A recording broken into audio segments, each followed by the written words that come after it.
자, 중국이 앞으로의 5년, 아니 그 이상을 좌우할 아주 거대한 청사진을 내놨습니다. 오늘 이 시간에는 중국의 미래 로드맵 속에 숨겨진 그 진짜 야심과 의미가 무엇인지 한번 깊숙이 들여다보겠습니다. 이번 발표에서 진짜 세상을 깜짝 놀라게 한 대목부터 시작하죠. 바로 우주 강국입니다. 이게 그냥 단순한 구호가 아니에요.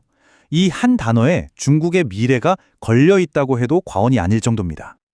근데 이 어마어마한 우주를 향한 야망, 이게 사실은 더 큰 그림의 한 조각에 불과합니다. 중국이 설계한 15차 5개년 계획, 그 전체적인 로드맵을 먼저 한번 훑어보겠습니다. 먼저 사중전회. 좀 어렵게 들리시죠? 아주 쉽게 말해서 중국의 최고 리더들이 다 모여서 앞으로 5년, 길게는 수십 년의 나라 운명을 결정하는 끝판왕 회의라고 보시면 됩니다. 여기서 나오는 결정 하나하나가 전 세계에 영향을 미치기 때문에 우리가 주목해야 하는 거죠. 그러니까 이번 5개년 계획은 그냥 5년짜리 단기 계획이 아니라는 겁니다. 2035년 현대화 강국, 그리고 더 나아가 2050년에 세계 최강대국이 되겠다는 그 원대한 목표를 향한 뭐랄까 가장 중요한 디딤돌인 셈입니다. 자, 그럼 이 거대한 계획 안에서 과거랑 비교했을 때 가장 눈에 띄는 변화, 도대체 뭘까요? 핵심은 바로 국가 정책의 우선순위가 완전히 뒤바뀌었다는 겁니다. 바로 이 부분인데요. 정말 흥미롭습니다. 예전 14차 계획에서는 2순위에 머물러 있던 현대화 산업 시스템이요. 이번 15차 계획에서는 국가 최우선 과제, 그러니까 1순위로 올라왔습니다. 이게 그냥 순서만 바꾼 게 아니라 중국의 국가 전략 방향 자체가 틀어졌다는 아주 강력한 신호거든요. 그럼 1순위로 올라온 현대화 산업 시스템, 그 안을 한번 들여다볼까요? 재밌는 건 디지털 중국이 빠졌다는 거예요. 이건 이제 목표 달성 완료, 도장을 찍었다고 보는 거죠. 그리고 그 빈자리를 채운 게 바로 우주강국과 교통강국이라는 훨씬 더 야심찬 두 가지 새로운 목표입니다. 자, 그럼 새롭게 등장한 이 광곡이라는 단어들, 우주와 교통, 이게 대체 뭘 의미하는 걸까요? 그 속에 숨겨진 진짜 의도를 한번 파헤쳐보죠.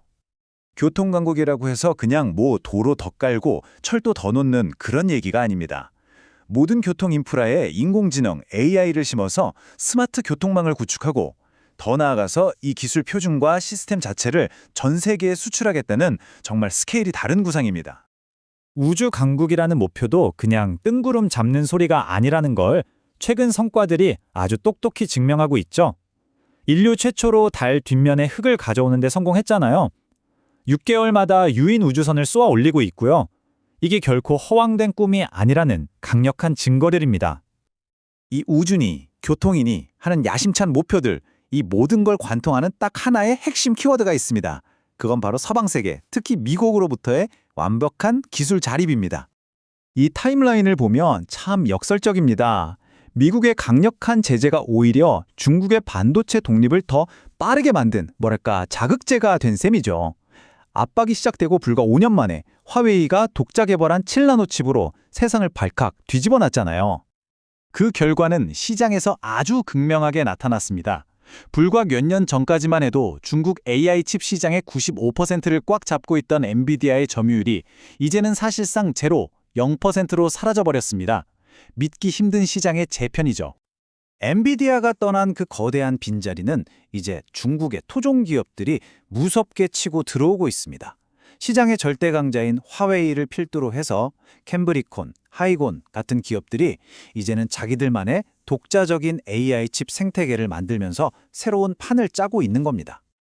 자, 그렇다면 중국의 이런 무서운 기술 자립, 그리고 우주를 향한 질주가 앞으로의 글로벌 경쟁 구도에 과연 어떤 의미를 던지는 걸까요? 32, 이 숫자가 과연 뭘 의미할까요? 놀랍게도 이게 바로 중국 우주개발 프로젝트를 이끄는 핵심 엔지니어들의 평균 나이입니다. 미래를 이끌어갈 세대가 이미 현장의 한가운데에 있다는 뜻이죠. 그리고 이건 경쟁 상대인 나사와 비교하면 정말 극명한 대조를 이룹니다. 나사 핵심 인력의 평균 연령이 50대에 가까운 것과 비교하면 우주 탐사라는 미래 기술 경쟁에서 이미 세대 교체가 시작됐다는 걸 암시하는 아주 의미심장한 대목입니다. 중국의 이런 거침없는 질주는 결국 우리 모두에게 아주 중요한 질문을 던지고 있습니다. 미래 기술 패권을 둘러싼 이 거대한 경쟁에서 과연 누가 최후의 승자가 될까요? 어쩌면 그 답은 바로 다음 몇 년 안에 결정될지도 모릅니다.